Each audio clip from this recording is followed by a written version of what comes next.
At 7:59 a.m., a billionaire was staring down his own bankruptcy filing, ready to bury a billion-dollar empire with a single stroke of a pen. Outside the towering skyscrapers, news crews and reporters were setting up to document the end of an era, with no idea that the real game-changer was hidden in a single line of a contract. Hours earlier, however, in a humble all-night diner, an exhausted waitress served coffee to this broken man, and with an eye for numbers, she spotted something that just didn't add up in a $300 million debt. What began as just another shift behind the counter becomes a race against the clock to 8 a.m., where an apparent bankruptcy could be exposed as the biggest corporate fraud of the year. Before we get into how this ordinary waitress changes a billionaire's fate and exposes a multi-million-dollar lie, make sure you subscribe to the channel, hit that like button, and ring the notification bell so you never miss one of our stories. The clock read 7:59 a.m., and the silence in the boardroom was so thick it seemed to suck the air out of the room. At the head of the imposing mahogany table, Richard Sterling, the magnate behind a once billion-dollar empire, stared at the stack of contracts before him. His eyes, once bright with ambition, now carried the weight of imminent defeat. At 8 a.m. sharp, with the stroke of a pen, he would seal the fate of decades of work, handing his company over to a private equity firm and, with it, his family's legacy. Lawyers in impeccable suits, creditors with tense expressions, and the CFO, Mr. Edward Wallace, waited, each with their own expectations. To them, the story was simple, almost a corporate cliché. Sterling Holdings was bankrupt, crushed by debt, including a $75 million liability that had triggered clauses and contracts, making any recovery attempt impossible. No one there in the opulence of that room could imagine that the mistake that would change everything had already been spotted a few hours earlier by someone who shouldn't have been anywhere near those papers, a waitress. The early morning had been long and cold for Richard. Devastated, he had sought refuge in a 24-hour diner, an anonymous place where the smell of strong coffee and fried food seemed to muffle the silent scream in his soul. The bankruptcy folder, a thick stack of paper representing the end, lay on the table. He ordered the cheapest coffee, a symbolic gesture of his new reality, and with a bitter smile called the meal his last supper. On the phone, Edward's insistent voice echoed, demanding he be on time for the 8 a.m. signing, as if the destiny of an empire could be measured in minutes. On the other side of the counter, Anna Miller, with her tired eyes and stained apron, seemed like just another exhausted employee. But before she put on that uniform, she had been a brilliant forensic auditor at one of the country's top firms, an expert at uncovering shell corporations, tracing suspicious transfers and exposing cooked books. She had given up her promising career to care for her sick mother, and the job at the diner was the only option that offered the quick, guaranteed cash she needed. Chance, with its peculiar irony, made its entrance when Anna approached to refill Richard's mug. Tired, she bumped into the open folder, and hot coffee spilled across the pages, smudging the ink and blurring the numbers. Richard lost his composure, a mix of anger and despair in his eyes. He would have to redo everything, and time was cruel. But as Anna, with the agility of someone who deals with daily emergencies, tried to dry the paper with napkins, her eyes trained on a name that sent a chill down her spine: Phoenix Investments. That name, listed among the creditors as the holder of the $75 million debt, was identical to that of a company she had investigated years earlier in a complex fraud case. Anna knew that this type of company had no employees, no real activity. It was just an EIN in an offshore tax haven, an obscure cog used to siphon money from large corporations, disguising embezzlement and money laundering.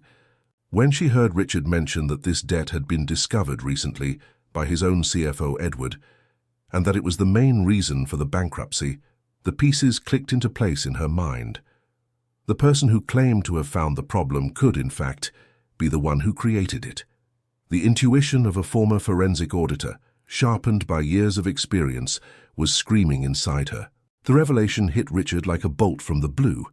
He, a man accustomed to deciphering complex balance sheets and anticipating market moves, stood there, vulnerable, before a waitress who had just unraveled a web of intrigue that his own experts hadn't even glimpsed. The initial shock gave way to a spark of hope, a thin thread of light in the darkness that enveloped him. There was something in Anna's conviction, in the way her eyes, once exhausted, now shone with a sharp intelligence that prevented him from doubting her. With only a few hours until the fateful meeting, Richard made a decision that defied all business logic. He, the billionaire, the tycoon, decided to listen to the stranger. Instead of dismissing her with a thank you and a generous tip, he invited her to sit down.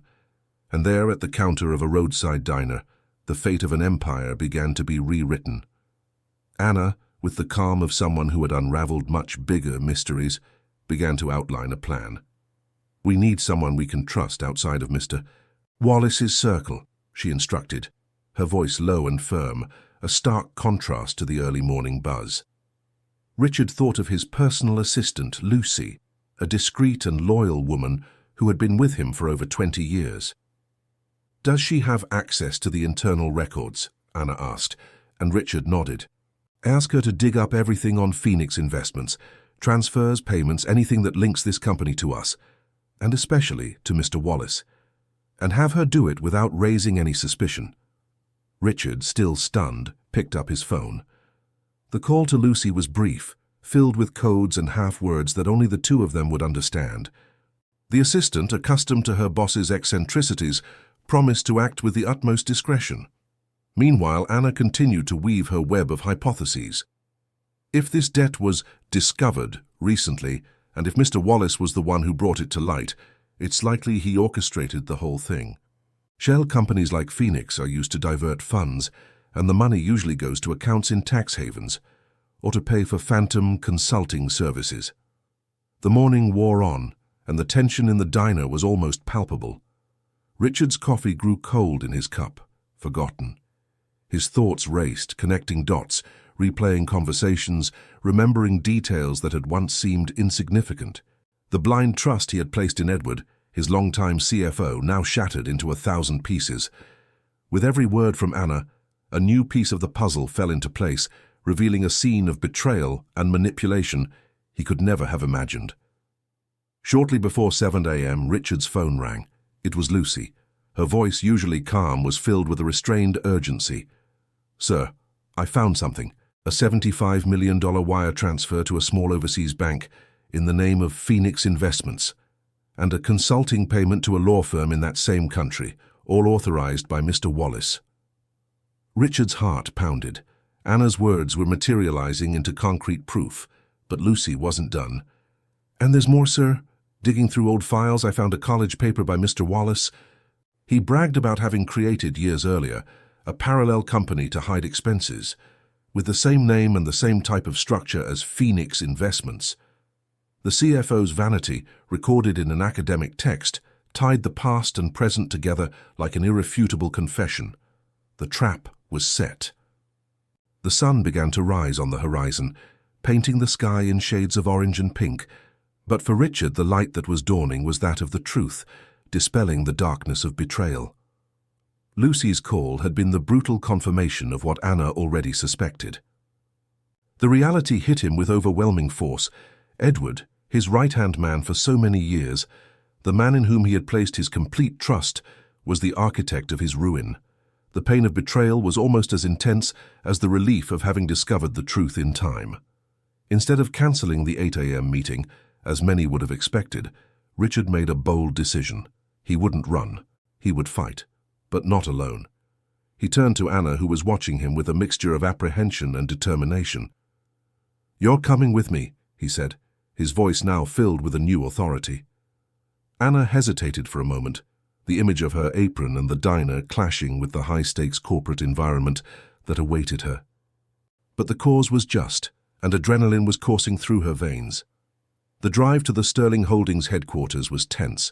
Richard, in the back of his luxury car, mentally reviewed the details, the evidence, the words he would say.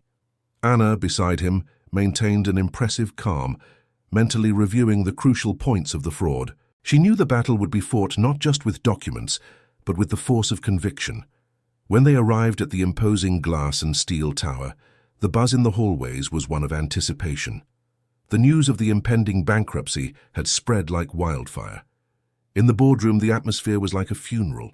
Lawyers, creditors, and the representative from the private equity firm were already in place, their faces a mixture of seriousness and, in some cases, a certain veiled satisfaction. Edward Wallace, at the center of the table, displayed a posture of restrained mourning, the master of ceremonies for a funeral he himself had orchestrated. Richard entered the room, and all eyes turned to him. Beside him, Anna, dressed in a simple but dignified outfit, seemed out of place. "This is Ms. Anna Miller," Richard announced, his voice echoing through the room. "She will be assisting me with the notes." A quiet murmur rippled through the room. Who was this woman, and why was the billionaire bringing her to such a crucial moment? Edward shot a disdainful look at Anna, an almost imperceptible smile playing on his lips. He saw her as an intruder, an insignificant figure who posed no threat. The meeting began with the usual formality. Edward, with his deep, affected voice, began to elaborate on the company's financial situation. The alarming numbers, the inevitability of bankruptcy. He pushed the stack of contracts toward Richard, expecting an automatic gesture, the stroke of a pen that would seal the end. But Richard didn't sign. Instead, he looked up, fixing his gaze on Edward. "Mr. Wallace," Richard began, his voice calm but charged with an authority that made Edward turn pale. "Before we proceed, I have a few questions." The CFO tried to hide his nervousness, a slight tremor in his hands. "Who exactly is this $75 million creditor, Phoenix Investments?" Edward's smile faltered. "It's a company. A legitimate creditor, Richard. We've already discussed this." "Legitimate?" Richard retorted, his voice gaining strength. "Why was the money sent to an obscure overseas bank? Why was a foreign law firm paid with company funds for consulting services that no one can explain? And more importantly, why does all of this mirror the scheme you yourself described in your college paper years ago?" The room plunged into a deathly silence. The lawyers and creditors exchanged confused glances. Edward tried to laugh, a forced, shrill sound. "This is absurd, Richard. Coincidences, and who is this woman to make such slanderous claims? A simple waitress." He tried to discredit Anna, but the body of evidence Richard was about to present spoke louder than any insult. Edward's mask was beginning to crumble. Edward's attempt to discredit Anna only served to light a fire in Richard's eyes. He would not allow the woman who had just saved his empire to be belittled that way. With a deliberate movement, Richard placed copies of the wire transfers, the records from the overseas bank, the receipts for the phantom consulting payments, and finally, Edward's university paper on the table. The paper where he, with youthful arrogance, detailed the creation of a parallel company with the same name and structure as Phoenix Investments. The CFO's confident demeanor collapsed. Cold sweat dripped down his forehead, and his eyes, once cunning, now reflected a growing panic. He tried to stammer out an explanation, but the words wouldn't come. The evidence was irrefutable, and the silence in the room was deafening, broken only by the sound of Edward's ragged breathing. The lawyers and creditors, once skeptical, now watched the scene with a mixture of shock and fascination. The bankruptcy story, which had seemed so clear, was now taking on the dark contours of fraud and betrayal. At that exact moment, as if orchestrated by an invisible screenwriter, the boardroom doors swung open. FBI agents, already tipped off by Richard and Lucy, entered the room with arrest warrants in hand. The presence of law enforcement transformed the negotiation setting into a crime scene. All eyes turned to Edward, who, cornered, attempted one last desperate act. He reached for a glass pitcher on the table, perhaps intending to use it as a weapon or to destroy some evidence, but he was restrained and handcuffed before he could even touch it.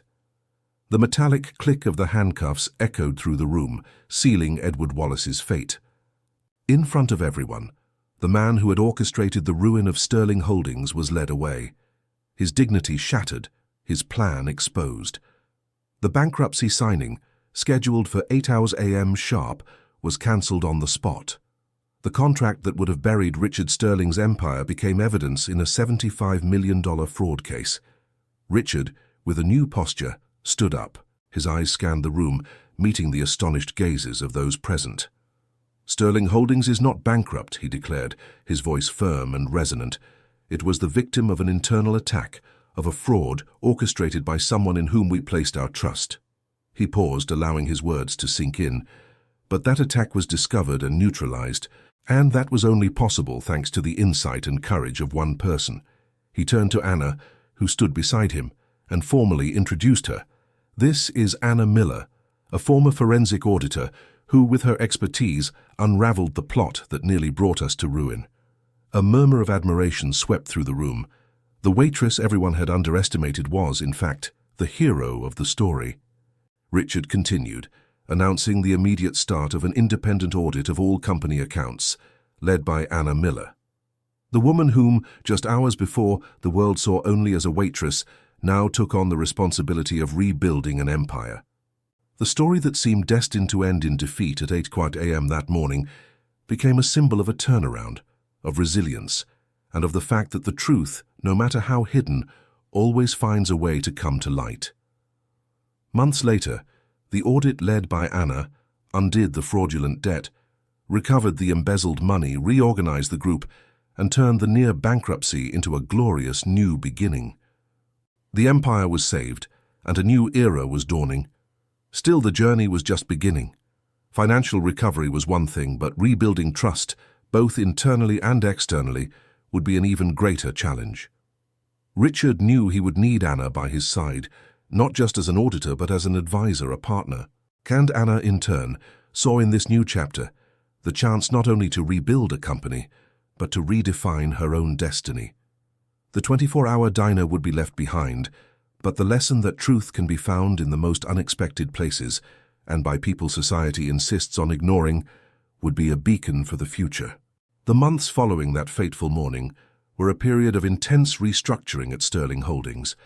Anna Miller, now leading a team of auditors and specialists, dove headfirst into the company's accounting books, contracts, and financial transactions. Her methodology was relentless, her eyes trained to spot the slightest inconsistency, the smallest deviation. Every number was questioned, every document scrutinized. Phoenix Investments had been just the tip of the iceberg, and Anna was determined to melt every piece of ice that might hide other irregularities. Richard, for his part, dedicated himself to rebuilding the company's image and the morale of its employees. The revelation of the fraud had been a harsh blow, but the way the situation was handled, with transparency and justice, began to restore everyone's faith. He made sure that Anna was publicly recognized, not just as the company's savior, but as the personification of the new values Sterling Holdings would adopt: integrity, vigilance, and the appreciation of talent, regardless of where it came from. Anna's audit wasn't limited to undoing the fraudulent $75 million debt. She uncovered a series of smaller frauds and minor embezzlements, practices that had become ingrained in the company culture under Edwards' management. Overpriced contracts, phantom suppliers, personal expenses disguised as corporate ones. Each discovery was a new challenge, but also an opportunity to clean house and strengthen the foundations of Sterling Holdings. The embezzled money was largely recovered, and those responsible were identified and dismissed from the company, with some facing lawsuits. Anna's transformation was remarkable. The former waitress, who once hid behind an apron, now commanded meetings, presented complex reports, and made strategic decisions. Her intelligence and analytical skills, previously underutilized, flourished in her new environment. She traded her diner uniform for business attire, but maintained the simplicity and directness that characterized her. Her eyes, once marked by exhaustion, now shone with a passion for her work and the satisfaction of making a difference. The relationship between Richard and Anna evolved into a partnership of mutual respect and admiration. He trusted her judgment implicitly, and she, in turn, saw him not just as a billionaire, but as a man who, despite his mistakes, was willing to learn and change. The long hours of work, often stretching late into the night, were filled with heated discussions about finance, strategy, and the future of the company. Richard, who had once seen himself as the sole pillar of his empire, now recognized Anna's strength and vision as essential for the new phase of Sterling Holdings. The press, which had previously reported the impending bankruptcy with sensationalism, now celebrated the turnaround. The story of how a waitress saved an empire became an inspiring tale, an example that competence can emerge from the most unexpected places. Sterling Holdings, once on the brink of collapse, re-emerged stronger, more transparent, and with a renewed reputation. However, it wasn't all a bed of roses. Rebuilding a company is an arduous process, and the shadow of Edward's betrayal still lingered over some. There were those who resisted the changes, who missed the perks of the old management. And although the embezzled money was being recovered, the company still needed to get back on its feet financially, seeking new investments and expanding its horizons. The battle was far from over, but now, with Anna by his side, Richard felt he had the tools and the right partner to face any challenge. The empire was saved, but the work of solidifying and growing it was just beginning. Despite the resounding success in the recovery of Sterling Holdings, Anna Miller's personal life remained a delicate balancing act. Her meteoric rise brought with it an exhaustive workload, and the time dedicated to her mother, Clara, became an increasingly rare luxury.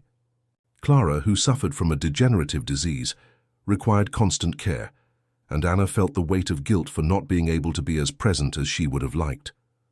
The nurses and caregivers hired with Anna's new salary were excellent, but nothing replaced the touch and voice of her daughter. Richard, attentive and perceptive, noticed the growing tension in Anna. He saw her buried in reports late into the night, but he also saw the worry in her eyes when the phone rang, and it was Clara's caregiver. On an afternoon of intense work, Richard called her into his office. "Anna, I can see you're overwhelmed. Your dedication to the company is unquestionable, but your health and your family are important too." Anna initially tried to downplay the situation, claiming everything was under control. But Richard insisted, "I know what it's like to have a family that needs you, and I know the guilt of not being able to be there. You saved my company, Anna. Now let me help you take care of what's yours." He proposed a plan, hiring an even larger support team for Clara, with specialized nurses and top-tier in-home medical care, all paid for by the company. Furthermore, he offered Anna flexible hours so she could accompany her mother to appointments and spend more time with her, without compromising her responsibilities at Sterling Holdings. At first, Anna hesitated. Her independence and pride prevented her from accepting such generosity, but Richard convinced her, explaining that it was an investment in the person who had become the pillar of his recovery. "You're irreplaceable here, Anna. And for you to continue to be, you need to be well, and so does your mother." Richard's words touched Anna deeply. She accepted the help, and the difference was almost immediate. Her worries lessened, and she was able to dedicate herself to her work with more focus and to her mother with more peace of mind. Sterling Holdings, under the new management of Richard and the relentless supervision of Anna, began to flourish. New projects were launched, strategic partnerships were formed, and the company regained its prominent position in the market. The story of the fraud and recovery became a success story, studied in business schools and admired by competitors. However, the shadow of Edward Wallace still lingered in a way. Although imprisoned and awaiting trial, his old contacts and allies who had benefited from his schemes had not disappeared. Anna knew that cleaning up the company was an ongoing process and that vigilance had to be constant. There were still many buried secrets, many loose ends that could at any moment resurface and threaten the newly won stability. During one of her routine investigations, Anna came across a name that intrigued her: the Horizon Group. It was an investment holding company that had conducted some minor transactions with Sterling Holdings in previous years, all approved by Edward. Nothing illegal at first glance, but the company's name seemed familiar. A quick search of her mental files and old contacts revealed that the Horizon Group was known for its discretion and for having connections to influential but not always transparent figures in the financial market. Anna felt a chill. Phoenix Investments had been a shell company, an EIN in a tax haven. The Horizon Group, on the other hand, was a real company, with a headquarters and legitimate operations, but with a reputation for operating in the shadows, facilitating questionable deals for powerful clients. Was it just a coincidence, or was there a deeper connection between the Horizon Group and Edward's schemes? Anna's intuition, the same one that had led her to uncover the $75 million fraud, told her there was more to it, and she was determined to find out. Anna's intuition was an infallible compass, The name the Horizon Group hammered in her mind, a dissonant melody amidst the newfound harmony of Sterling Holdings. She knew that in the world of dark finance, coincidences were rare, and more often than not disguises for something deeper. She decided to investigate, but with the discretion the situation demanded. She didn't want to raise unnecessary alarms or expose the company to new risks without concrete proof. Her first line of investigation was through her old contacts in the world of forensic auditing and market intelligence. Anna had a vast and reliable network built over years of uncovering fraud. The information she gathered was fragmented but consistent. The Horizon Group was known for its ability to clean the money of questionable clients, turning illicit assets into seemingly legitimate investments. They operated on the edge of legality, using tax loopholes and complex corporate structures to obscure the origin of the funds. Meanwhile, Anna's personal life, though more balanced, still had its challenges. Clara, despite all the care, had good days and bad days. On one of those bad days, Anna had to rush out of the office to take her to an emergency appointment. Richard, upon hearing of the situation, didn't hesitate to offer his car and driver, showing a genuine concern that went beyond their professional relationship. During the drive, Clara, in a moment of lucidity, looked at Anna and said, "You're different, my daughter. Stronger, happier. But don't forget who you are." Her mother's simple, direct words resonated with Anna, reminding her of her roots and the values that guided her. Back to the investigation of the Horizon Group, Anna delved into Sterling Holdings' financial records, searching for any transaction, no matter how small, that could link the company to the group more substantially. She found several transfers of considerable sums, all approved by Edward, to consulting firms that, when traced, led to subsidiaries of the Horizon Group. They weren't fraudulent debts like the one from Phoenix, but payments for services that seemed vague and overpriced. The missing piece of the puzzle came from an unexpected source. A former colleague of Edward's, an accountant who had been fired from Sterling Holdings years earlier for incompetence, contacted Anna. He had read the news about the fraud and, feeling wronged, decided to share what he knew. The accountant revealed that Edward had a close relationship with one of the directors of the Horizon Group, a man named Mr. Horace Shaw. He remembered secret meetings, expensive dinners, and how Edward always insisted on directing certain deals to companies linked to the Horizon Group, even when there were more advantageous options for Sterling Holdings. Edward always said that Horace was a facilitator, the accountant confided to Anna. He could solve problems, open doors, but I always felt there was something rotten behind it all. The accountant's information was crucial. It not only confirmed the link between Edward and the Horizon Group, but also suggested that the relationship went beyond mere business transactions. Horace Shaw, the facilitator, seemed to be the key to unraveling the true nature of the Horizon Group's involvement in Edward's schemes. Anna knew she had to proceed with caution. The Horizon Group was powerful, with tentacles reaching into various spheres. Exposing their activities would require more than just clues. It would require irrefutable proof. She decided it was time to share her findings with Richard. Sterling Holdings had recovered from the internal fraud, but now it faced the possibility of having been used as a pawn in a much larger game with much more dangerous players. The turnaround was just beginning. The meeting with Richard was tense. Anna presented her findings methodically, with the surgical precision of a forensic auditor. The overpriced payments, the phantom consulting firms, Edward's connection to Horace Shaw, and the shadowy history of the Horizon Group. Richard listened intently, his expression growing darker as the web of connections was revealed. The feeling of being deceived again, of having his empire used as an instrument for illicit purposes, was a harsh blow. "So you believe the Horizon Group was involved in Edward's schemes?" Richard asked, his voice low and controlled, but with an intensity Anna recognized as a sign of deep irritation. "Not directly in the $75 million fraud, sir," Anna explained. "That was more of Edward's in-house operation. But the Horizon Group seems to have been a constant partner in other, less obvious operations that were equally damaging to the company. They appear to be experts at creating layers of complexity to disguise the origin and destination of funds and at legitimizing questionable transactions." Richard ran a hand over his face, thoughtful. Horace Shaw. The name is familiar.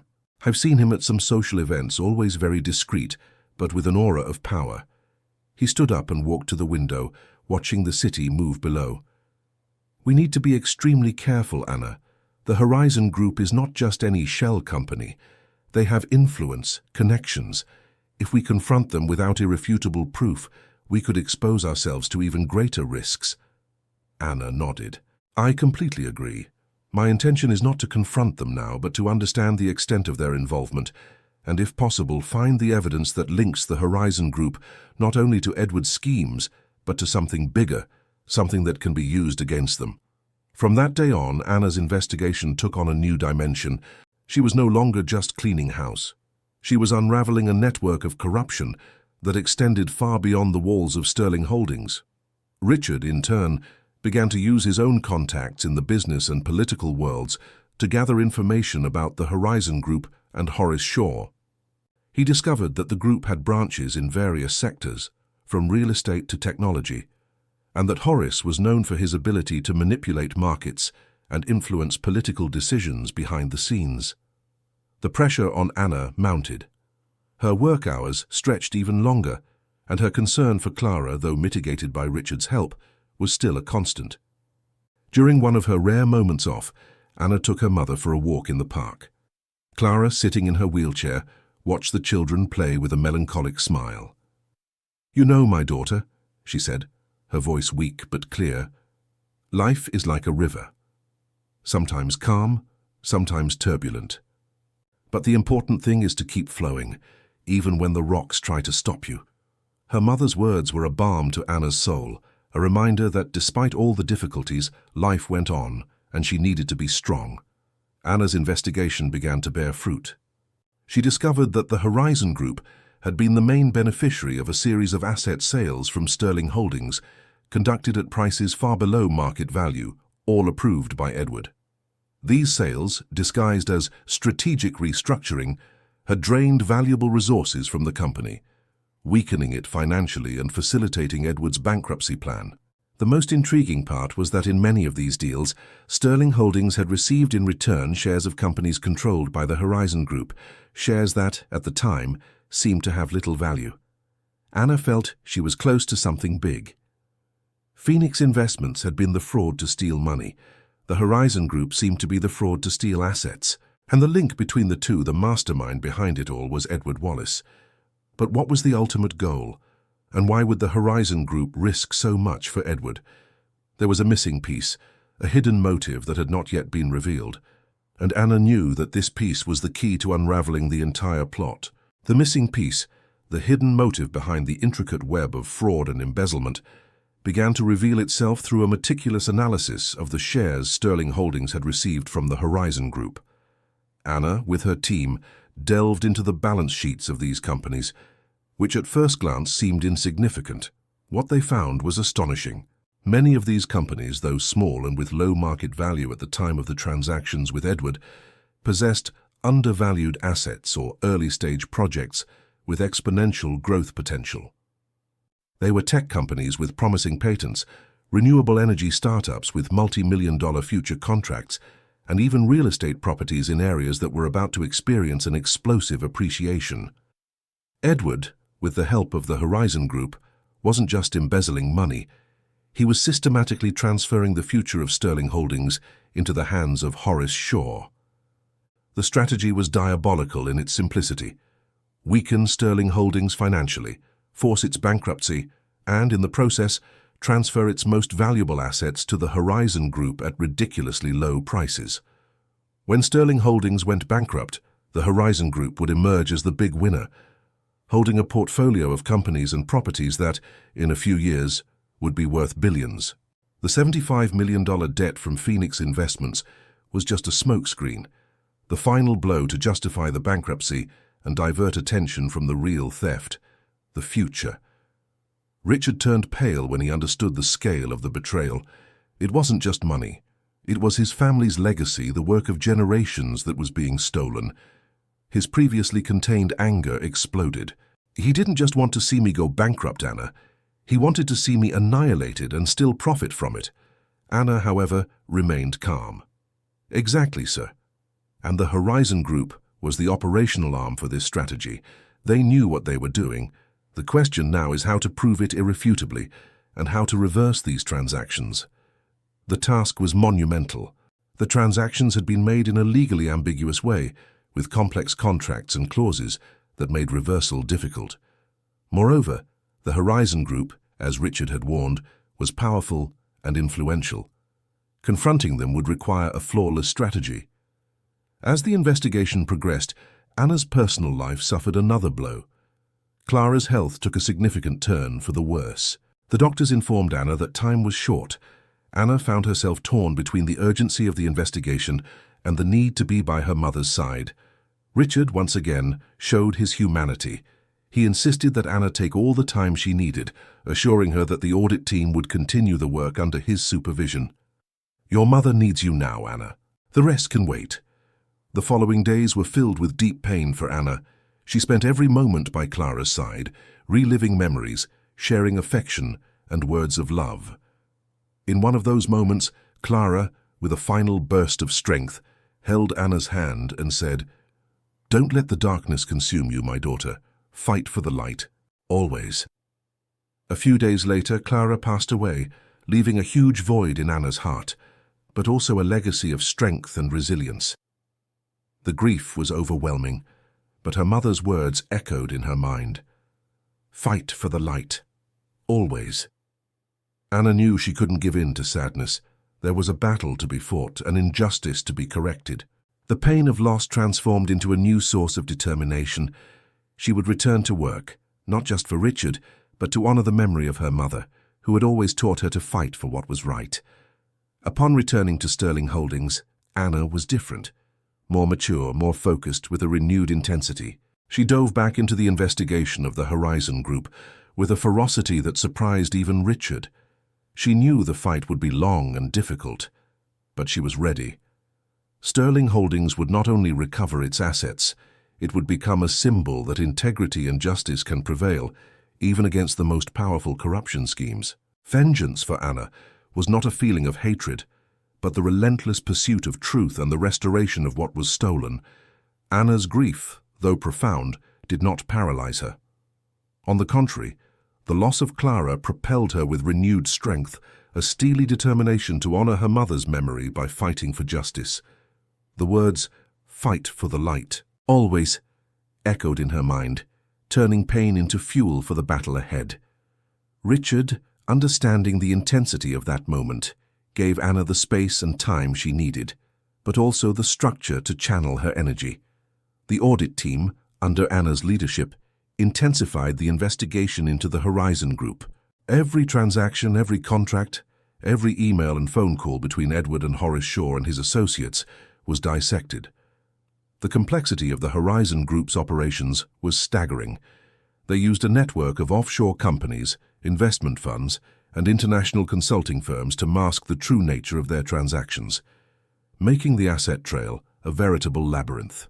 Anna, however, had an advantage: her experience in forensic auditing and her ability to think like the fraudsters. She began to map the connections, identify the patterns, and unravel the layers of complexity. Gradually, the picture of a sophisticated, long-term scheme began to emerge. It wasn't just Edward acting on his own. He was a piece on a much larger board, moved by Horace Shaw and the Horizon Group. Horace's strategy was clear: use Sterling Holdings as a vehicle to acquire undervalued assets, transfer them to the Horizon Group, and then exponentially increase their value. The bankruptcy of Sterling Holdings would be the final blow, erasing any trace of the asset's origin and consolidating the Horizon Group's control over a billion-dollar portfolio. The Phoenix Investments debt was just the pretext, the smokescreen to justify the company's decapitalization. Richard, meanwhile, used his contacts to gather information about the Horizon Group in the market. He discovered that Horace Shaw had an impeccable reputation on the surface, a philanthropist, a successful businessman. But behind the scenes, whispers about his questionable practices and his ability to bend the rules were constant. No one, however, had ever managed to prove anything against him. The major difficulty was that the asset sale transactions, though detrimental to Sterling Holdings, had been formally approved by Edward, who had full authority to do so. Reversing them would require proving bad faith, collusion, and that the prices were deliberately rock bottom with the intent to harm the company. This meant Anna needed more than just clues. She needed hard evidence that Horace Shaw and the Horizon Group were aware of Edward's fraudulent intent. In the midst of this hunt for evidence, Anna came across a peculiar detail. In one of the sales contracts for a Sterling Holdings real estate property to a subsidiary of the Horizon Group, there was a clause allowing Sterling Holdings to repurchase the property within 5 years if the company recovered financially. The clause, inserted by Edward, seemed like a gesture of good faith, a way to protect the company, but Anna saw a trap.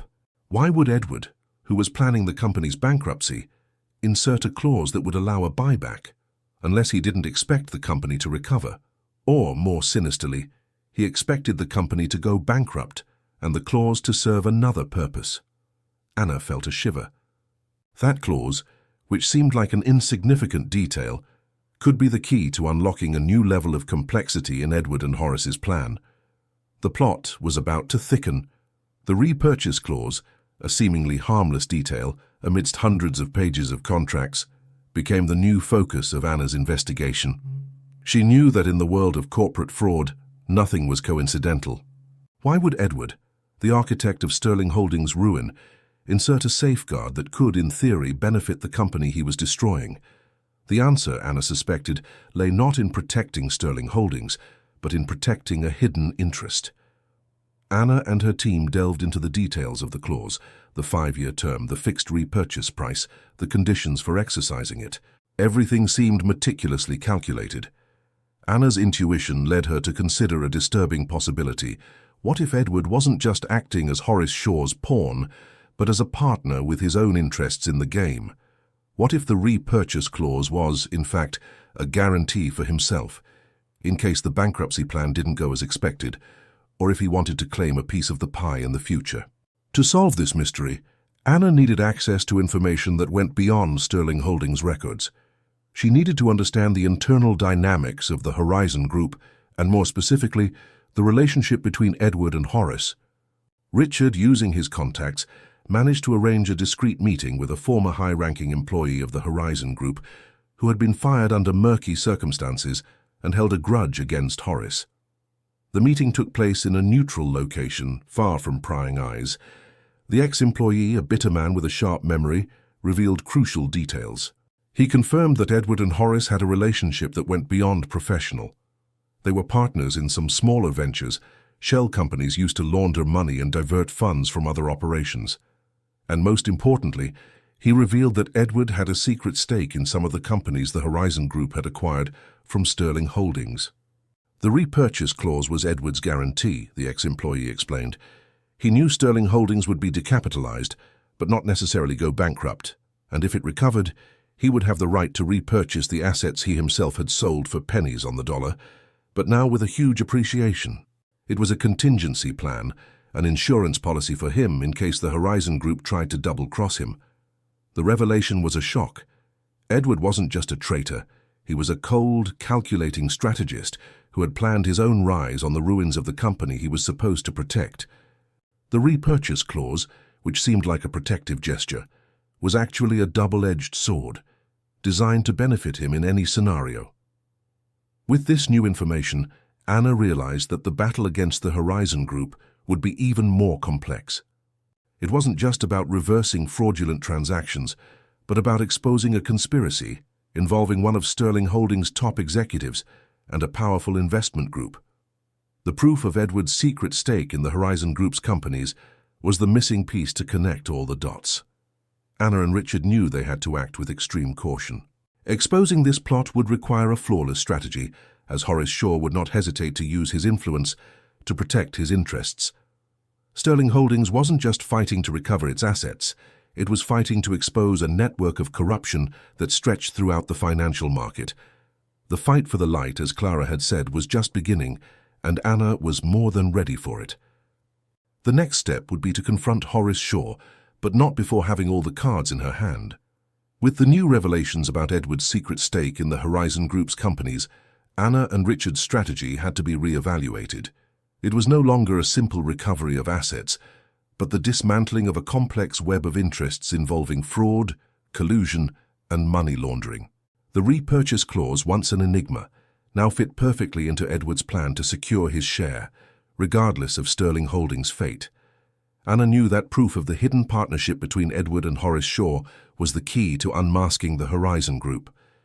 The ex-employee had provided valuable clues, but for the information to hold up in court, they needed documents, bank records, something concrete that linked the two. The search for this evidence became the top priority. Richard, for his part, began to move his pieces on the political and business chessboard. He discreetly planted seeds of doubt about Horace Shaw's reputation in influential circles, without making direct accusations. The idea was to create an environment of scrutiny where any misstep by Horace would be noticed and investigated. Anna's team, now more experienced and motivated, delved into public records and international databases, searching for any connection between Edward and the Horizon Group's companies. The task was arduous, as the transactions were skillfully disguised, using frontmen and shell companies in tax havens. However, the persistence of Anna and her team began to pay off. They discovered a series of significant wire transfers from accounts linked to Edward to accounts of offshore companies that, in turn, had directors of the Horizon Group, including Horace Shaw himself, as the ultimate beneficiaries.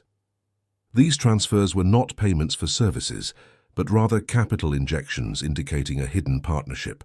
The icing on the cake came with the discovery of an encrypted email recovered from an old Sterling Holdings server, where Edward and Horace openly discussed the division of profits from one of the companies that had been sold from Sterling Holdings to the Horizon Group. The proof was irrefutable. The email, with its explicit language and details of profit sharing, was the confession Anna needed. Richard, upon seeing the document, felt a mixture of relief and outrage. "They thought they were untouchable," he muttered, clenching his fists. "But they underestimated you, Anna." With the evidence in hand, the next step was to confront Horace Shaw. Richard and Anna knew they couldn't just present the evidence and expect him to confess. Horace was a cunning player and would try to discredit the evidence or, worse, use his influence to silence them. The strategy was carefully planned. Richard, using his position and reputation, scheduled a meeting with Horace Shaw under the pretext of discussing a potential business partnership. The idea was to catch him by surprise, without giving him time to prepare his defenses. Anna would be present, but in a secondary role, as a strategic consultant. On the day of the meeting, the tension was palpable. Richard and Anna arrived at Horace Shaw's luxurious office in the heart of the financial district. Horace, an elegant man with a calculated smile, received them with the cold cordiality of a predator. He had no idea he was about to be cornered. The conversation began with pleasantries and market discussions. Richard, with his negotiating skills, steered the conversation to the crucial point. "Horace," he said in a casual tone, "I've been following the growth of the Horizon Group, and I must say your recent acquisitions have been quite strategic, especially those that came from Sterling Holdings." Horace smiled, a glint of satisfaction in his eyes. "Yes, Richard, market opportunities. We knew how to seize them." It was then that Anna, with a calm and firm voice, intervened. "Opportunities that curiously were always presented by Mr. Edward Wallace, weren't they, Mr. Shaw? And that even more curiously seemed to have generated considerable profits for him, in addition to the Horizon Group." Horace's smile faltered. His eyes narrowed, and he looked at Anna with a mixture of surprise and suspicion. The trap was set, and the hunt was about to reach its climax. Horace Shaw's smile vanished, replaced by an expression of caution and, for a brief moment, a flash of fury. He looked at Anna, trying to decipher the threat behind this woman who, until then, had seemed to be just a silent advisor. "I don't understand what you're referring to, Miss—" he began, his voice losing its initial politeness. "Anna Miller," she completed, her voice firm and unwavering. "And I'm referring to the profits Mr. Edward Wallace made from the sale of Sterling Holdings assets to the Horizon Group. Profits that, according to our investigation, were shared with you, Horace." Richard, who had been watching the scene in silence, intervened. We have proof, Horace, emails, transfer records, testimonies, proof that you and Edward acted in collusion to siphon assets from my company, using the bankruptcy as a smokescreen. He placed a thin but heavy folder on the table. Inside were copies of the encrypted emails, the bank statements, and the testimonies. Horace picked up the folder, his hands trembling slightly. His eyes scanned the documents and the color drained from his face. The facade of the upstanding businessman crumbled. He tried to compose himself, searching for a way out, a justification. This is absurd. A setup. Edward is a criminal, and he's trying to frame me. Edward is in prison, Horace, Anna retorted, in a tone that allowed no reply. And the evidence we have doesn't depend on his testimony. It's irrefutable. The question now is, what are you going to do about it? The silence in the room was thick, heavy. Horace knew he was cornered. His reputation, so carefully built, was at stake. A scandal involving fraud and collusion with an imprisoned executive could destroy the Horizon Group and his own career. He tried to negotiate, to offer a deal, but Richard and Anna were unyielding. "There's no negotiation, Horace," Richard declared, his voice cold and relentless. "We want our assets back, all of them, and we want compensation for the damages caused to Sterling Holdings." Horace, seeing no way out, finally gave in. He proposed a deal. The Horizon Group would return all assets acquired from Sterling Holdings, plus substantial compensation for the losses incurred. In return, Richard and Anna would not take the evidence public, avoiding a scandal that could shake the financial market and destroy Horace's reputation. The decision wasn't easy. Exposing Horace Shaw and the Horizon Group publicly would be a moral victory, but it could also drag Sterling Holdings into a long and costly legal battle with unpredictable consequences. Richard, after consulting with Anna, decided to accept the deal. The priority was to recover the assets and stabilize the company, not to seek revenge. The agreement was signed in secret, with strict confidentiality clauses. Within a few weeks, the Sterling Holdings assets that had been diverted to the Horizon Group began to return. The tech companies, the renewable energy startups, the real estate properties, everything came back under Richard's control. The compensation, though not fully making up for years of losses, helped to strengthen the company's cash flow. Sterling Holdings, which had been decapitalized and nearly driven to bankruptcy, now found itself with a portfolio of valuable assets and a promising future. The recovery was faster and more complete than anyone could have imagined. Anna Miller, the former waitress, had become the architect of an empire's redemption. However, the victory did not come without a cost. The fight against the Horizon Group had been exhausting, and Anna felt the weight of responsibility. She had fulfilled her promise to fight for the light, but the darkness of corruption and betrayal still loomed as a constant threat. She knew that in the business world, vigilance could never cease. And although Horace Shaw had been forced to retreat, he was a dangerous enemy, and Anna had a feeling this would not be their last encounter. The peace was just a truce, and the next twist could be just around the corner. Despite the resounding victory in recovering the assets and the substantial compensation, Sterling Holdings was not immune to the scars of battle. The company's reputation, though recovering, still carried the stigma of near bankruptcy and internal fraud. Richard knew that rebuilding trust would take time and require more than just financial recovery. A new positioning, a new vision was needed.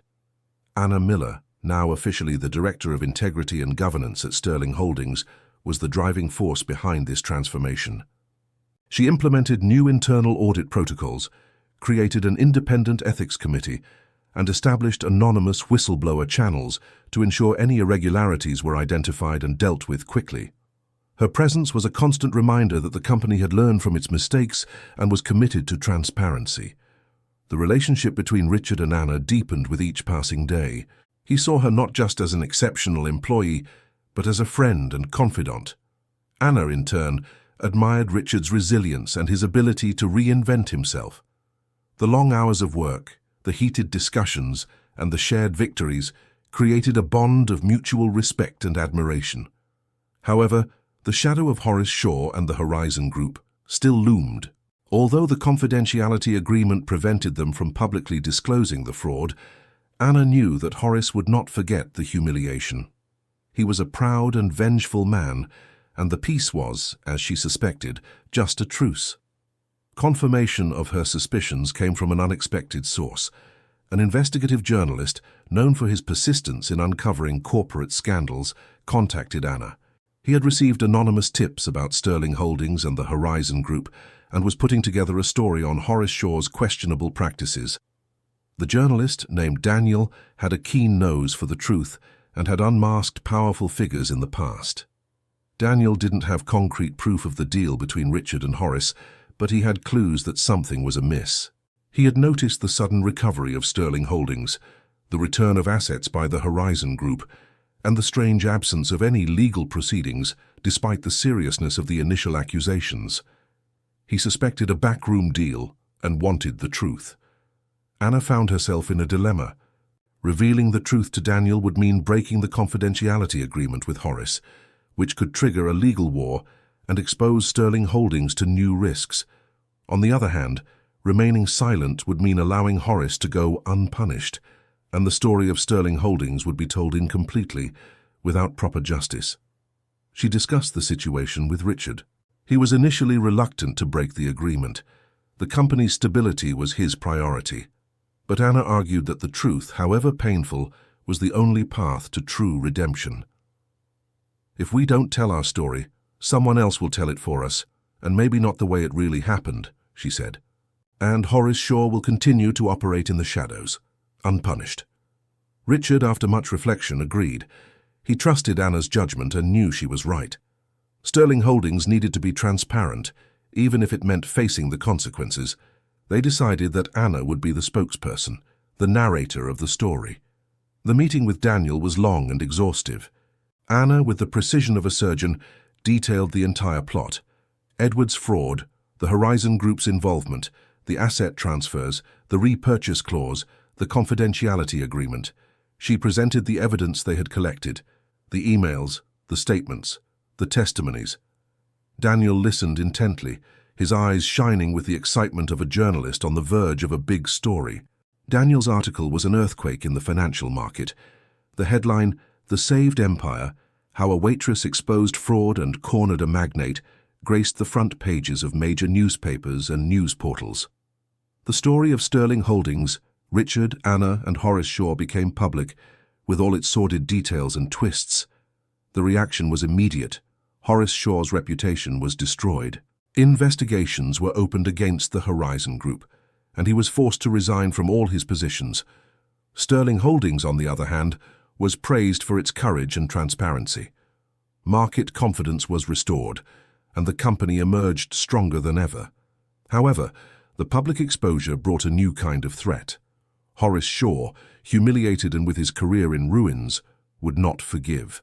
Anna knew she had lit a fuse, and that the explosion, though delayed, would be inevitable. The battle was over, but the personal war with Horace Shaw was just beginning, and Anna was ready for it. The publication of Daniel's article was a watershed moment. Sterling Holdings, once viewed with suspicion, emerged as a symbol of resilience and integrity. Richard Sterling, who had once been on the brink of bankruptcy, was hailed as a leader who knew how to admit his mistakes and fight for the truth. And Anna Miller, the former waitress, became an inspiring figure, living proof that competence and ethics can come from the most unexpected places. Horace Shaw, on the other hand, saw his empire crumble.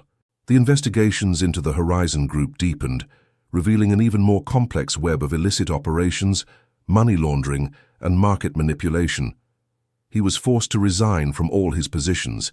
His assets were frozen, and his once untouchable reputation was reduced to dust. Horace's revenge, however, would not be long in coming. Anna felt the weight of public exposure.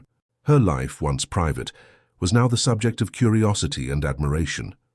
She received invitations for lectures, interviews, and consulting gigs, but she remained focused on her work at Sterling Holdings. The company, under her leadership in integrity and governance, was becoming a model of best practices, and Anna was determined to solidify that image. Despite the victory, Anna did not feel completely at peace. The shadow of Horace Shaw loomed over her like a latent threat. She knew that a man with so much power and influence, accustomed to operating in the shadows, would not accept defeat without retaliating, and the retaliation came in a subtle but insidious way. Fake news and malicious rumors about Anna began to surface on social media and obscure blogs. Accusations that she had manipulated evidence, that she was an opportunist who had taken advantage of Richard's vulnerability to rise in the company, that her story was a hoax. The smear campaign was masterfully orchestrated using disinformation tactics to undermine her credibility and sow doubt. Anna, accustomed to dealing with facts and figures, felt helpless against the avalanche of lies. Richard, sensing the attack, mobilized Sterling Holdings' legal and communications teams to combat the smear campaign. They issued press releases, presented evidence of the truth of Anna's story, and contacted digital platforms to remove the defamatory content. However, the internet was a difficult battlefield to control. The fake news spread quickly, and doubt, once planted, was hard to eradicate.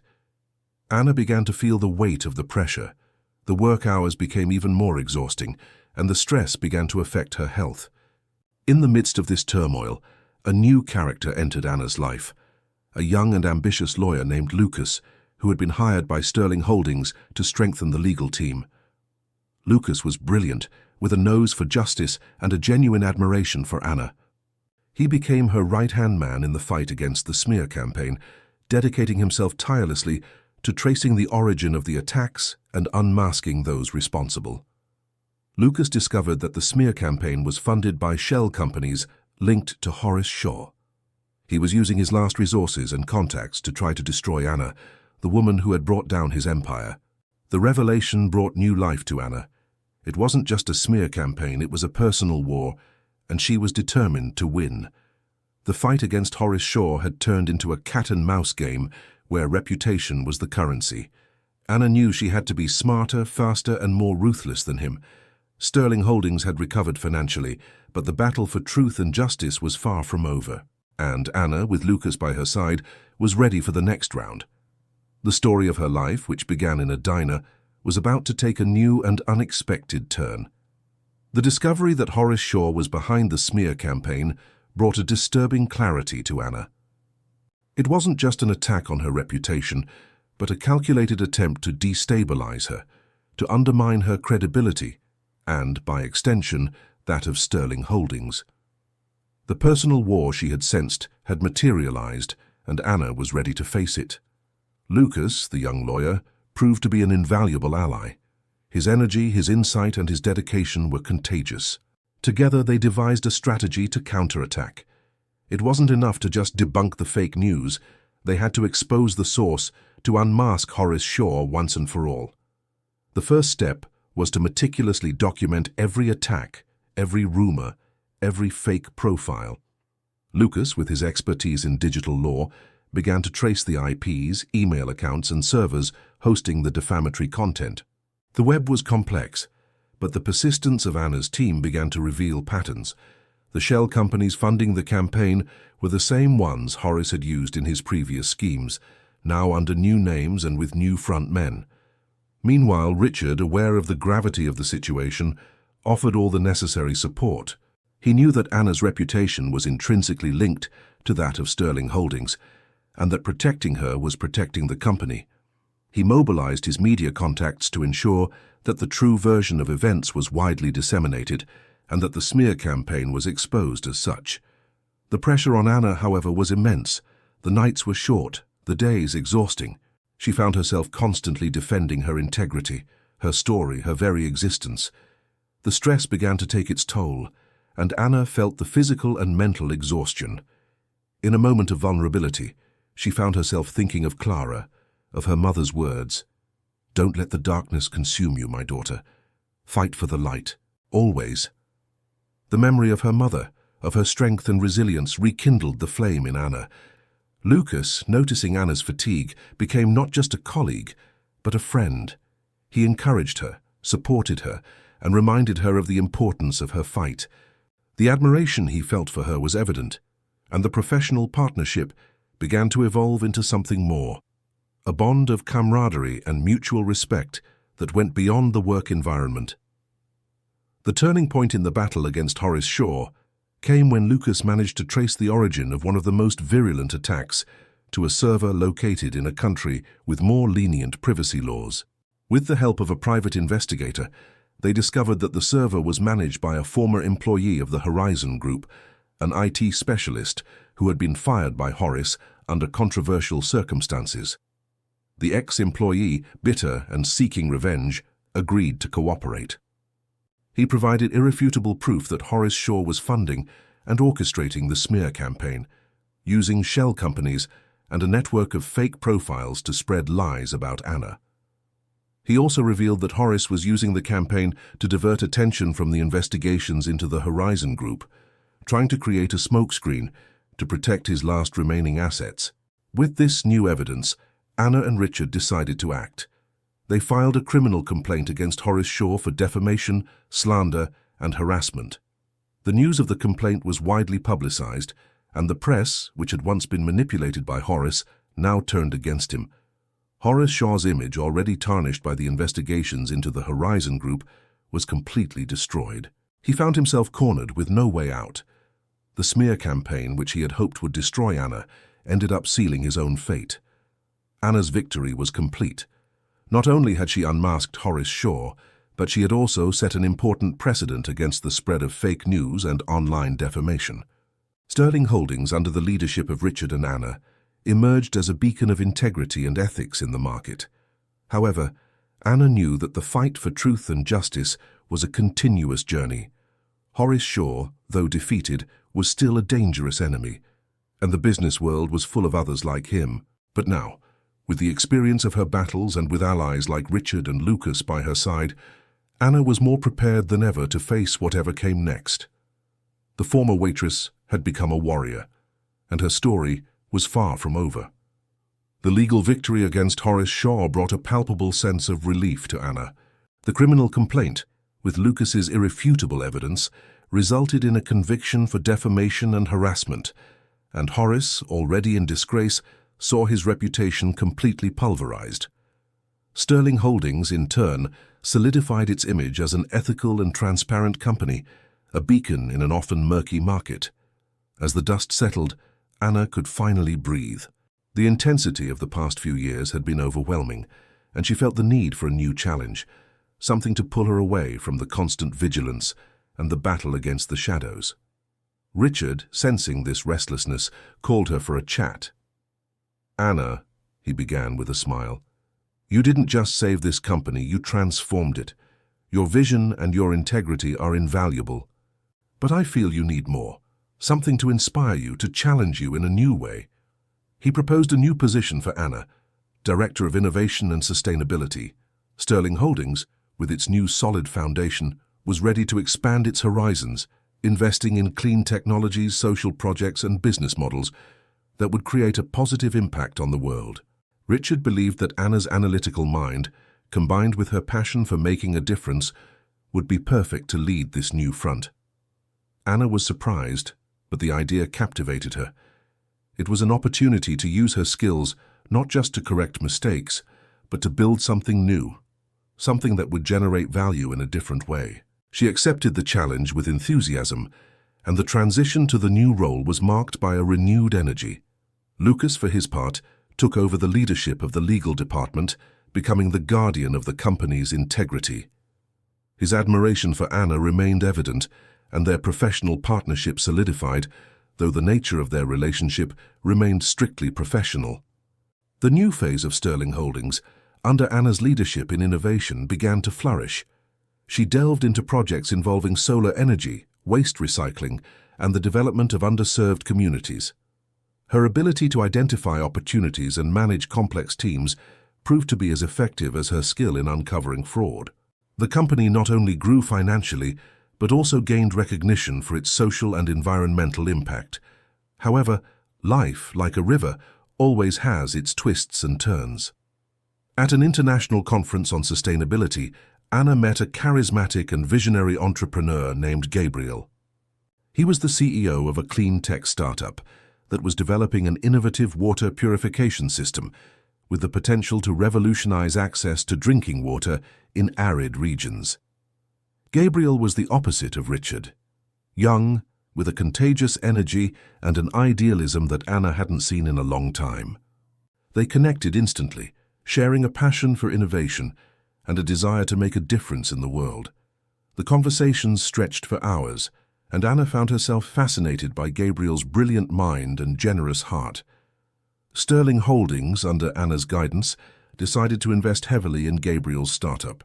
The partnership promised to be a milestone in the company's history, combining the solidity and experience of Sterling Holdings with the innovation and idealism of Gabriel's startup. As they worked together, the mutual admiration between Anna and Gabriel began to blossom into something deeper. Their gazes lingered, their touches became more significant, and the chemistry between them was undeniable. Anna, who had dedicated her life to her career and family, found herself opening up to the possibility of a new kind of connection, a romance she hadn't expected. Richard, ever observant, noticed the change in Anna. He saw her lighter, happier, with a different sparkle in her eyes. Although he felt a slight pang of jealousy, he was happy for his friend and partner. He knew that Anna deserved all the happiness in the world. Anna's life, which began in a diner and went through epic battles against corruption, was now in a new chapter, filled with innovation, passion, and the promise of a bright future. But the business world, as she well knew, was a stage of constant twists, and happiness, however deserved, never came without its own challenges.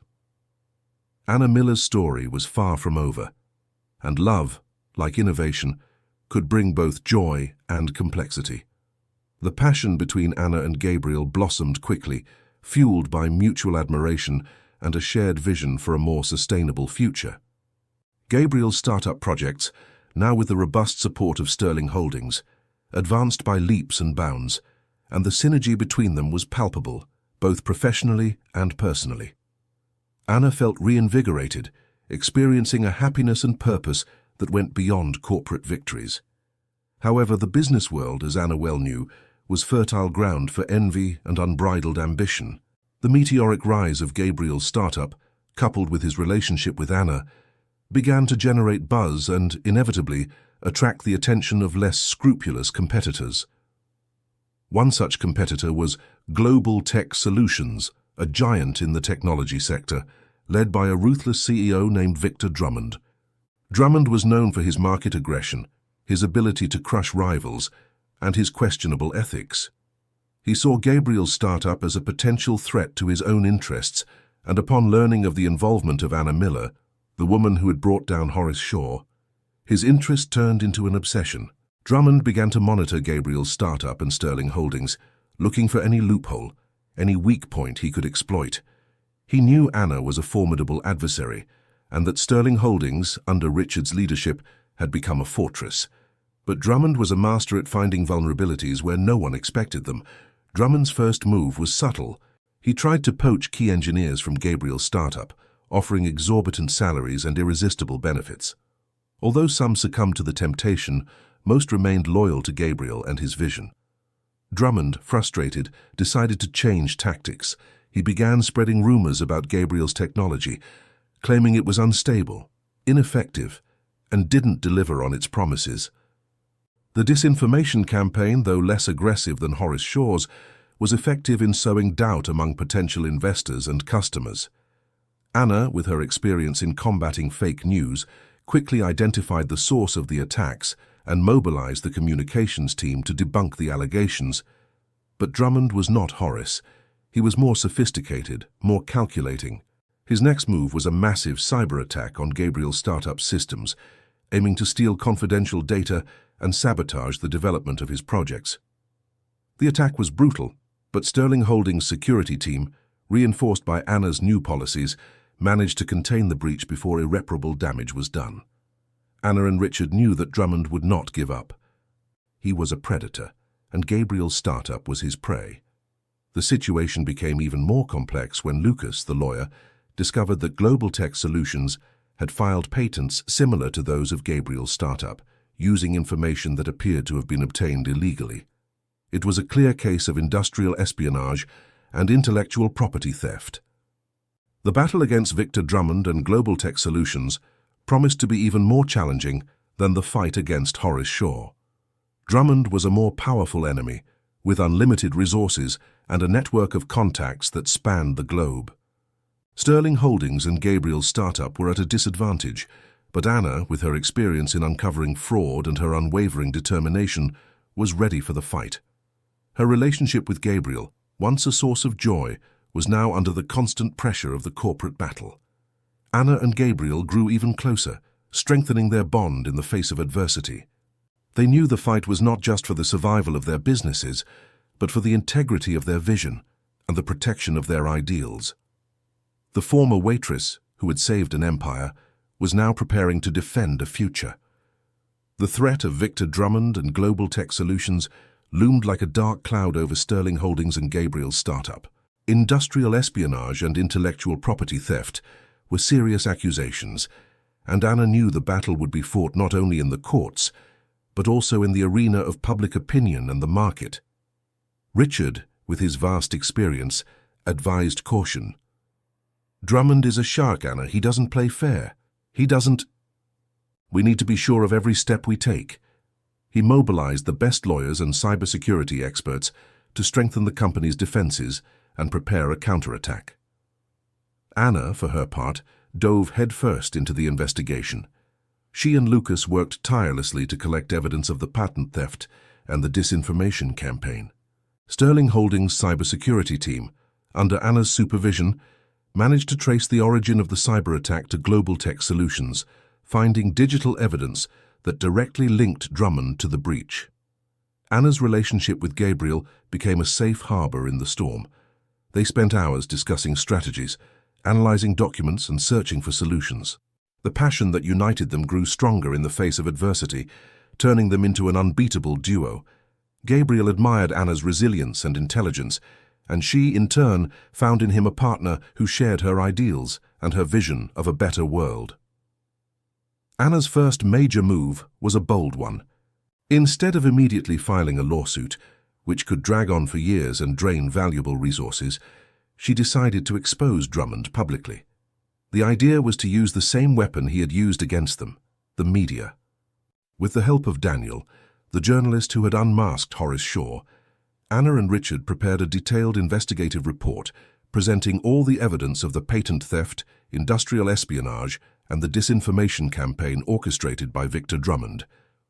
The story was published simultaneously in several major media outlets, causing a devastating impact on Global Tech Solutions' reputation. The reaction was immediate. Global Tech Solutions' stock plummeted, investors began to withdraw their funds, and the company found itself under intense regulatory pressure. Drummond, accustomed to operating in the shadows, was caught off guard by the public exposure and the avalanche of criticism. He tried to counterattack, denying all accusations and threatening to sue Sterling Holdings and the media outlets. However, the evidence presented by Anna was irrefutable, and Daniel's credibility as an investigative journalist was unquestionable. Public opinion turned against Drummond, and Global Tech Solutions found itself isolated. The battle, however, was far from over. Drummond, cornered, decided to play his last card.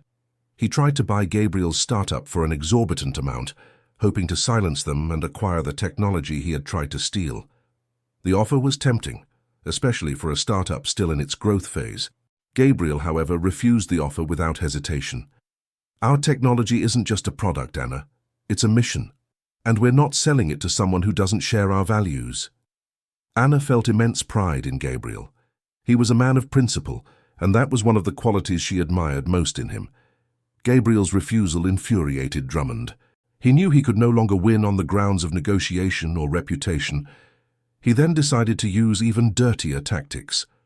Veiled threats began to arrive for Gabriel and Anna, and their security was reinforced.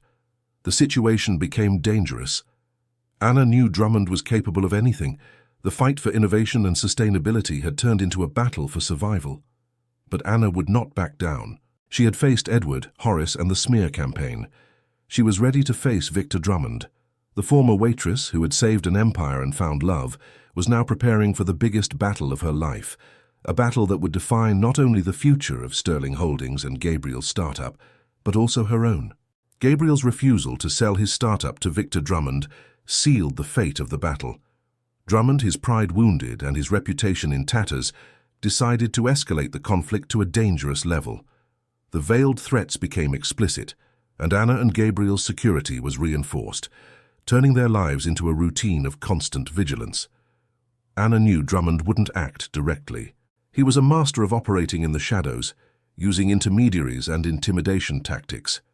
Sterling Holdings' security team, led by a former federal agent, began to monitor every move of Drummond and his associates, seeking to anticipate any action. The tension was palpable, but Anna and Gabriel refused to give in to fear. They continued to work tirelessly on their projects, driven by the conviction that they were on the right path. Gabriel's water purification technology was about to be launched on a large scale, with the potential to impact millions of lives. The major breakthrough came from an unexpected source. A former employee of Drummond's, a brilliant programmer who had been unjustly fired, contacted Anna. He was disgusted by Drummond's unethical practices and wanted to expose his crimes. The programmer had collected irrefutable evidence that Drummond was involved in a massive financial fraud scheme using global tech solutions to launder money for international criminal organizations. The evidence included transaction records, encrypted emails, and even recordings of conversations where Drummond openly discussed his schemes. It was an explosive dossier that not only unmasked Drummond, but also revealed the extent of his criminal network. Anna and Richard, upon reviewing the evidence, were shocked by Drummond's audacity and cruelty. He wasn't just an unscrupulous businessman, he was a dangerous criminal with connections that extended far beyond the corporate world. With the dossier in hand, Anna and Richard decided they could no longer act alone. The gravity of the accusations required the intervention of federal authorities. They scheduled a secret meeting with the FBI and Interpol, presenting all the evidence against Victor Drummond and Global Tech Solutions. The operation was set up in absolute secrecy. The FBI and Interpol, impressed by the quantity and quality of the evidence, launched a joint investigation. Sterling Holdings and Gabriel's startup collaborated fully, providing all necessary technical and legal support. Victor Drummond's arrest was a spectacle. Federal agents raided the headquarters of Global Tech Solutions, arresting Drummond and several of his associates. The news of the arrest shocked the corporate world, revealing the hidden face of one of the most powerful businessmen in the tech sector. Global Tech Solutions was dismantled, its assets were frozen, and its crimes were exposed in detail. Anna and Gabriel's victory was complete. Not only had they defended their businesses and their ideals, but they had also helped to dismantle an international criminal network. With the threat of Drummond neutralized, Anna and Gabriel could finally focus on their projects. The water purification technology was launched successfully, impacting millions of lives in underserved regions. Sterling Holdings, under the leadership of Richard and Anna, solidified its position as a leading company in innovation and sustainability. The life of Anna Miller, the former waitress who had saved an empire, found love, and unmasked powerful criminals, was far from ordinary. She had proven that integrity, courage, and passion can prevail against the greatest adversities. Her relationship with Gabriel flourished even more, and they became an inspiring couple, uniting their lives and their purposes. Richard, for his part, continued to be a mentor and friend, watching with pride the legacy Anna was building. Anna Miller's story is a testament that true strength lies not in power or wealth, but in the ability to fight for what is right, to defend one's values, and to never give up on the light, even in the darkest of times. And although the future was uncertain, Anna knew that with Gabriel by her side, and with Sterling Holdings as her foundation, she was ready for any challenge life might present. The happy ending was not a final point, but a new beginning, full of possibilities and a lasting impact on the world. The arrest of Victor Drummond and the dismantling of Global Tech Solutions marked the end of an era of intense battles for Anna. The victory, however, brought not only relief but also a deep reflection on the path she had traveled. Anna, Gabriel, and Richard gathered to celebrate, but also to plan the future, a future that now seemed limitless. Gabriel's water purification technology, boosted by the support of Sterling Holdings, became a global success. Millions of people in remote and underserved communities gained access to clean drinking water for the first time, and the social impact of the project was immeasurable. Anna and Gabriel together traveled the world, witnessing firsthand the difference their work was making. Sterling Holdings, under the visionary leadership of Richard and Anna's expertise in innovation and sustainability, expanded its horizons. The company invested in other clean tech startups, renewable energy projects, and initiatives for education and community development. The old image of a financial empire focused solely on profit gave way to a corporation with a greater purpose, a legacy of positive impact. Anna and Gabriel's relationship flourished amidst this journey. They married in an intimate ceremony, surrounded by friends and family, including Richard, who had become a father figure to Anna, and Lucas, who remained a loyal friend and indispensable colleague. Anna's personal life, which had long been sacrificed for her career and family, finally found a balance and fulfillment she never imagined possible. However, Anna Miller's story would not be complete without one last reunion with the past. Edward Wallace, the man who started the whole saga, was about to be released from prison. His sentence, reduced for good behavior and for collaborating with some investigations, was coming to an end. The news brought a pang of apprehension to Anna. Although he no longer posed a direct threat, the memory of his betrayal was still vivid. Richard, knowing of Edward's impending release, suggested a meeting to Anna. "I believe you need to close this chapter, Anna. Not for him, but for you." Anna hesitated, but the wisdom in Richard's words convinced her. She needed to confront her past to move on completely.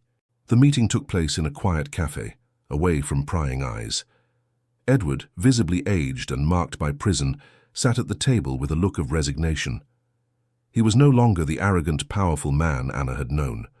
The conversation was brief and direct. Anna did not seek revenge, nor did she express anger.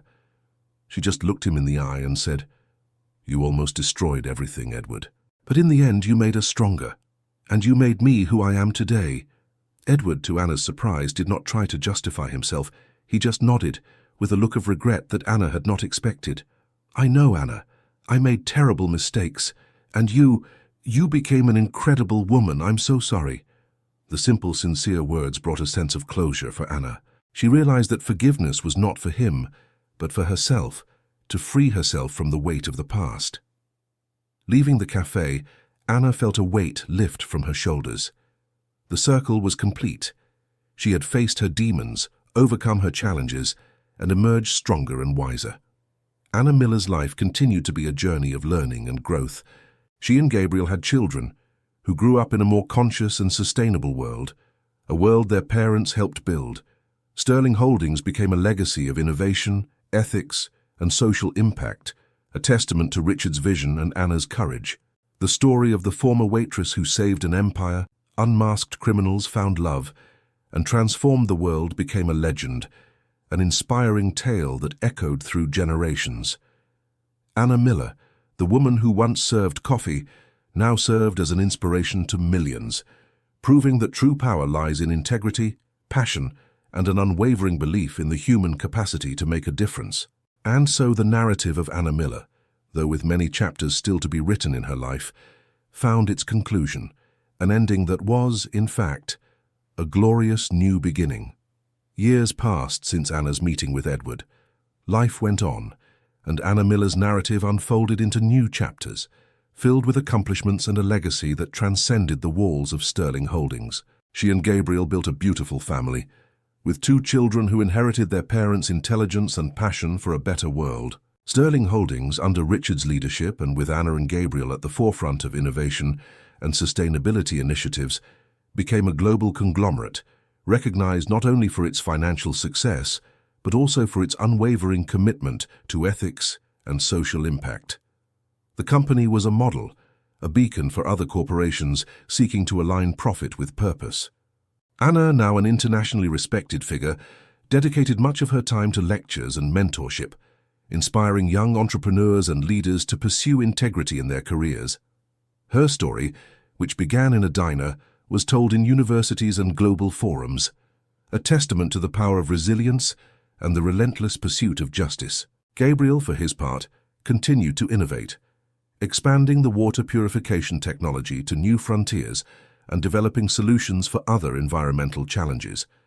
His startup, now a world-renowned clean tech company, was a fundamental pillar of Sterling Holdings, driving the company into the future. Richard, now in his later years, watched with pride the empire he had rebuilt and the legacy Anna and Gabriel were building. He had found in Anna not just a successor, but a soulmate in purpose, someone who understood the true essence of building something lasting and meaningful. He retired from the presidency, passing the baton to Anna, who took command of Sterling Holdings, becoming the first woman to lead the company in its century-long history.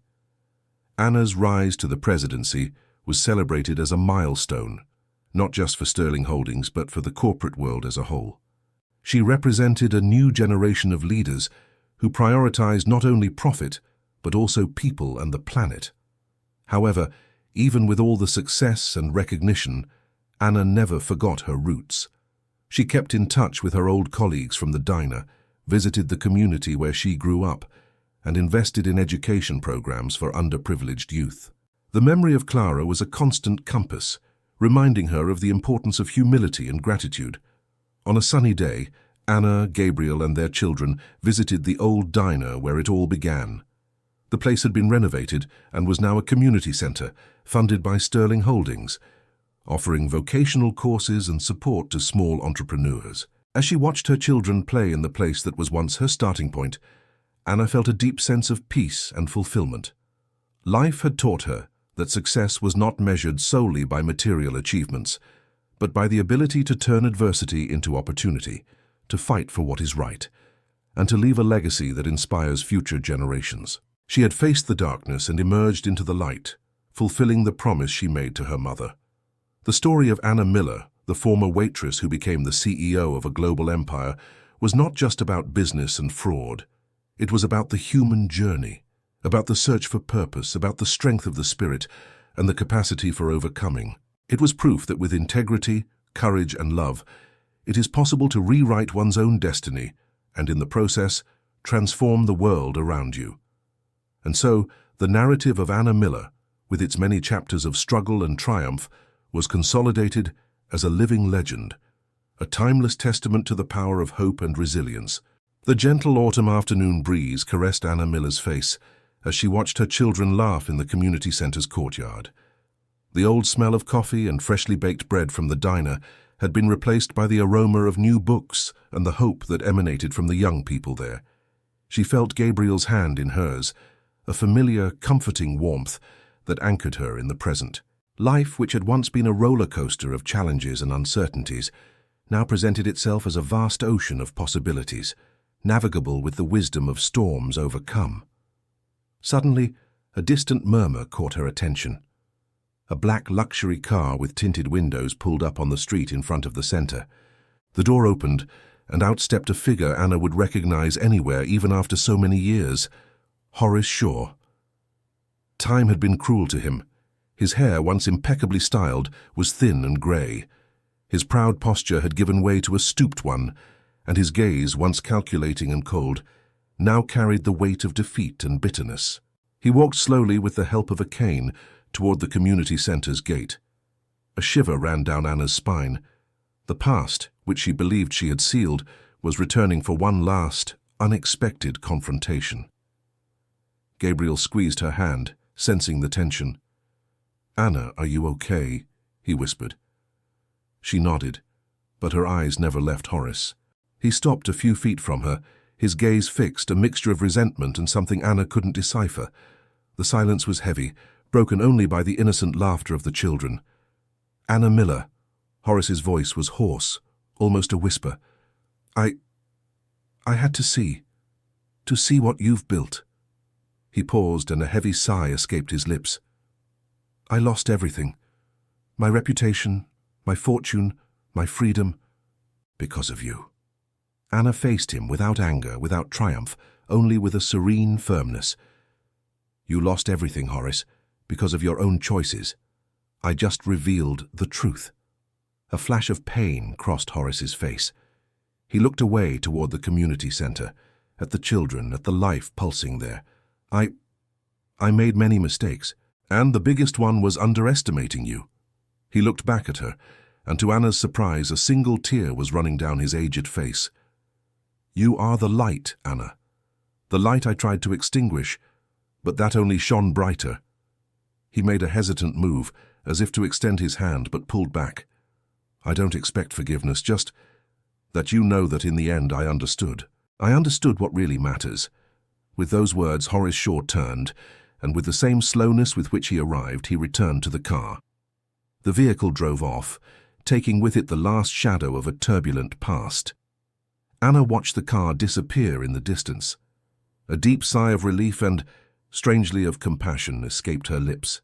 Gabriel hugged her, and she nestled into his arms, feeling the warmth of her family and the pulse of life around her. The light, as her mother always said, had prevailed. And Anna Miller, the former waitress, now CEO and matriarch of a legacy of hope, knew that her story, though full of dramatic twists, was above all a story of redemption and an unwavering love for the truth. And wow, what an incredible journey, right? We followed Anna Miller from her days as a waitress, witnessed her tireless fight against Edward's fraud, Horace Shaw's cunning, and Victor Drummond's aggression. We saw how she transformed Sterling Holdings, found love with Gabriel, and built a legacy of integrity and innovation. Anna's story is a true testament that courage, ethics, and passion can change the world. If you were moved, inspired, and surprised by every twist and turn of this narrative, don't waste any time. Subscribe to our channel so you don't miss any of the stories we have in store for you. Leave a like on this video to show us you loved Anna's journey, and comment on what the most memorable moment was for you. We want to know your opinion, and of course share this story with your friends and family so that more people can be inspired by Anna Miller's journey. And if you're hungry for more engaging and impactful narratives, don't worry. To the left of your screen, you'll find a playlist with other incredible stories that will grab your attention from start to finish. Click there and dive into new universes of emotion and adventure.